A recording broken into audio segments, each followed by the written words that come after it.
اچھا علامہ صاحب مجھے یاد آ گیا کہ وہاں پر آپ کے دادا بھی جنت البقیع میں دفن ہے، والد گرامی بھی جنت البقیع میں دفن ہے، اور آپ کے ایک بیٹے بھی جنت البقیع میں دفن ہے۔ بالکل، اصل بات یہ ہے کہ میرا جو پہلا بیٹا تھا نا معاہد، وہ میں شادی کے بعد جب مدینہ گیا ہوں تو وہاں پہ اس کو بلایا، تو وہ بھی 45 دن کا تھا۔ یہ بھی چلیں ضمنی طور پہ بات آئی ہے تو میں پورا واقعہ بیان کرتا ہوں۔ اس کو نا ہارٹ میں ایک بیماری ہوتی ہے ڈیٹرولوجی، کہ ایک وال بند ہوتا ہے، اس کا مدینہ کے ہاسپٹل میں علاج نہیں تھا،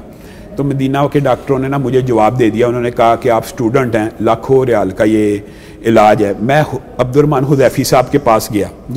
بڑی دلچسپ بات ہے، چچا عابد میرے ساتھ تھے، ہم نے ان کو جا کے اس طرح بتایا کہ یہ علامہ صاحب، انہوں نے تعارف کرایا علامہ صاحب کے بیٹے ہیں۔ تو عبد الرحمن حذیفی صاحب کہتے ہیں اللہ کی سپرد، ادھر دفن ہوگا، لوگ اس کے اوپر سلام بھیجیں گے، یعنی وہ ہمیں، میں اور میرے چچا پریشانی کی عالم میں گئے ہیں کہ میرا بیٹا بیمار ہے، وہ حذیفی صاحب ہمیں کہہ رہے ہیں اللہ کی سپرد کرو۔ خیر میرا ایک دوست تھا عبدالستار معراج، اور مدینہ یونیورسٹی میں جو 7 کلاس والے، ان میں سے ایک بندے نے کہا کہ ایک آئیڈیا ہے کہ آپ نا پرنس سلطان کو لیٹر لکھیں۔ تو میرے ذہن میں ایک ایسا جھماکہ سا ہوا، میں نے کہا یار اتنا عرصہ گزر گیا ابو جان کی شہادت کے، نائف اور سلطان وغیرہ ابو جان کو پتہ نہیں جانتے ہیں پہچانتے ہیں کہ نہیں، لیکن خدا کا کرنا ایسا ہوا کہ ابو جان کا نام جو مدینہ یونیورسٹی میں جا کے اندازہ ہوا، نہ صرف مدینہ یونیورسٹی کے علماء میں زندہ تھا بلکہ شاہی فیملی میں بھی اس طرح زندہ ہے۔ ابھی میں نے لیٹر بھیجا ہے بابر بھائی ٹیلی گراف، اگلے دن مجھے کال آ گئی ہے کہ آپ کے بچے کے لیے ہم ایئر ایمبولینس ہیلی کاپٹر بھیج رہے ہیں، جس کی اکیلے کی فلائٹ 1,80,000 ریال کی تھی۔ لیکن اللہ کا کرنا ایسا ہوا کہ جب وہ مدینہ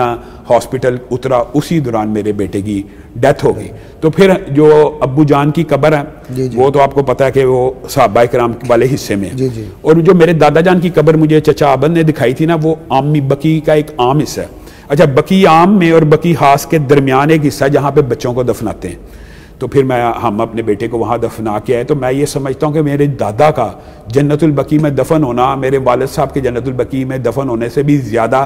ایک طرح کا اہمیت کا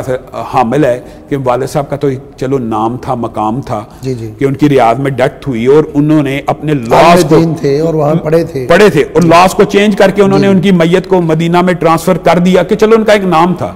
لیکن میرے دادا کی ریاض میں ڈیتھ ہونا اور ان کا جنت البقیع میں دفن ہونا، یہ کبھی ڈاکٹر فضل اللہ ہی اگر ہوں تو وہ آپ کو اس بات کی ڈیٹیل بتائیں گے کہ کتنی بڑی دادا وصیت کر گئے تھے کہ مجھے فضل اللہ تو نے دفن نہیں کرنا جب تک میں جنت البقیع میں دفن نہ ہوں۔ ایک لمبا چوڑا واقعہ ہے۔ تو وہاں پہ بھی اس وقت بھی جو یہ میرے خیال میں کنگ سلمان ہی تب ریاض کے گورنر تھے، تو میرے چچا نے ان سے رابطہ کیا تو انہوں نے فل فور کہ ثان دیر کا باپ ہے، اس کو جنت البقیع میں دفن کرنے کی اجازت دی۔ خیر میرا جو بیٹا تھا وہ تو بغیر سفارش کے، اس لیے کہ جو مدینہ میں آپ کو پتہ فوت ہوتا ہے وہ وہیں پہ دفن ہوتا ہے۔ تو میں یہ سمجھتا ہوں کہ ابو جان اگرچہ دنیا میں نہیں تھے لیکن ان کی شاہی فیملی بھی اسی طرح اس وقت جب میں گیا تھا تب بھی ریگارڈ کیا کرتی تھی، اور ابھی بھی کرتی ہے، آج بھی کرتی ہے۔